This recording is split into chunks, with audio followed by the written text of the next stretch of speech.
Hindi medium में बहुत कम teacher available हैं क्योंकि और इंग्लिश मीडियम में पढ़ाने वालों की वेरिएबिलिटी बहुत है, बहुत वैरायटीज़ अवेलेबल हैं अलग अलग टीचर्स की। तो इसलिए मैं प्रेफर करती हूँ कि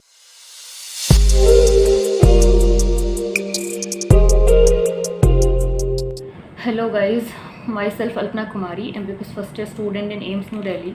तो इस वीडियो में मैं बताऊंगी कि हिंदी और इंग्लिश मीडियम में प्रिपेयर करने से क्या क्या डिफरेंस हैं और उनके क्या क्या कंसिक्वेंसेस होंगे अगर आप हिंदी में प्रिपेयर करते हैं तो और इंग्लिश में करते हैं तो देखो, बस पहली बात तो मैं बता दूं कि मेरा बोर्ड्स तक हिंदी मीडियम था और फिर मैंने इंग्लिश मीडियम में प्रिपरेशन की।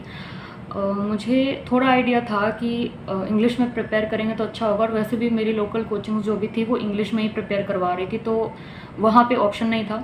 और मैंने स्टार्टिंग से ही उसके बाद मैंने कभी हिंदी की बुक्स नहीं पढ़ी। NCERT सब जो भी जितनी भी मॉड्यूल मटेरियल जो भी रहता था लोकल कोचिंग का सब इंग्लिश में रहता था।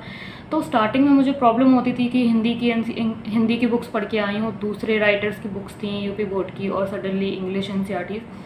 तो पढ़ना तो इंग्लिश NCERT है क्योंकि जो टेस्ट पेपर होते थे उसमें इंग्लिश वाला सब होता था। तो स्टार्टिंग करी तो बहुत अच्छे स्कोर्स नहीं आते थे, जबकि मुझे ऐसा लगता था कि मैं अच्छा कर सकती हूँ अगर ये थोड़ा लैंग्वेज का डिफरेंस ना हो तो स्टार्टिंग में मेरे स्कोर उतना अच्छा नहीं रहता था क्योंकि मैं समझ नहीं पाती थी। लेकिन धीरे धीरे मैंने किया है। 2-3 या शुरू के जो 3-4 साल थे उसमें कई सारे फैक्टर्स थे जो मुझे इतना यहाँ तक लेके आए हैं कि टाइम लग रहा है। क्यों टाइम लग रहा है? क्योंकि कन्वर्जन्स बहुत, जैसे कोई वर्ड नहीं समझ आता था तो मैं PDF खोल लेती थी हिंदी की बुक नहीं होती थी, हिंदी का PDF इज़ इनफ, क्योंकि मैं कभी कभी खोलती थी हिंदी का PDF। रेस्ट ऑफ थिंग्स मुझे समझ आती थी क्योंकि मतलब एवरेज थी इंग्लिश। और स्टार्टिंग तो फिर मैंने स्टार्टिंग से ही इंग्लिश में बुक्स स्टार्ट करी, सारी बुक्स सारा मटेरियल इंग्लिश में था। बस यही कि जब भी मुझे कोई लाइन समझ नहीं आती तो मैं गूगल कर लेती थी कि ये कैसे, इसका मीनिंग क्या है, या फिर मैं डायरेक्ट हिंदी PDF पढ़ लेती थी तो वो मुझे समझ आता था। तो मुझे 1 साल ही शायद मुझे अच्छे से याद है कि मैंने हिंदी PDF पढ़ा होगा। उसके बाद मुझे आदत हो गई और मुझे चीज़ें समझ आने लग गई, तो फिर मैंने हिंदी का PDF छोड़ दिया और टोटली इंग्लिश मीडियम।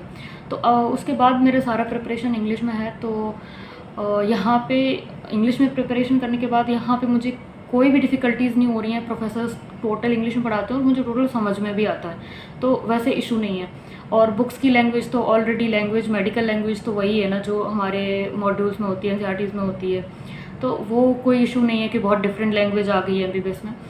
और हिंदी मीडियम में बहुत कम टीचर अवेलेबल हैं क्योंकि और इंग्लिश मीडियम में पढ़ाने वालों की वेरिएबिलिटी बहुत है, बहुत वैरायटीज़ अवेलेबल हैं अलग अलग टीचर्स की। तो इसलिए मैं प्रेफर करती हूँ कि अगर आप में से कोई हिंदी में प्रिपेयर कर रहा है तो जितना जल्दी हो सके आप इंग्लिश में ट्रांसफॉर्म कर लो, क्योंकि अगर आपको सेलेक्ट होके फिर आप MBBS करोगे तो उसमें अल्टीमेटली सारी बुक्स इंग्लिश में होनी है। मतलब मुझे नहीं लगता किसी कॉलेज में हिंदी की बुक्स से पढ़ाया जाता है। प्रोफेसर्स हिंदी में समझाते होंगे लेकिन बुक टोटल इंग्लिश में है, और यहाँ पे तो हमें पढ़ाते भी इंग्लिश में है और बुक्स भी इंग्लिश में, बोलते भी इंग्लिश में। तो क्योंकि आपको फर्दर प्रॉब्लम ना हो इसलिए कोशिश करो आप इंग्लिश की आदत डालो। और मैं ये नहीं कह रही कि मतलब हिंदी में समझा नहीं जा सकता है, अगर आपको अच्छा लगता है तो आप समझिए, लेकिन ये इंग्लिश वाले टर्मिनोलॉजीज़ और ये सारी चीज़ें आपको आनी चाहिए, बहुत इंपॉर्टेंट है कि अल्टीमेटली यहाँ पे इंग्लिश होना है।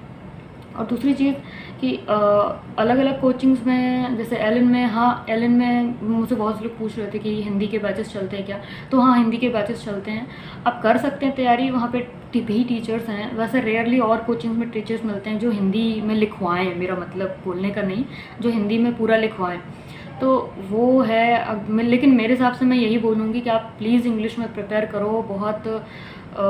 बहुत सारी चीज़ें प्रॉब्लम क्रिएट होंगी बाद में जब आप MBBS करोगे।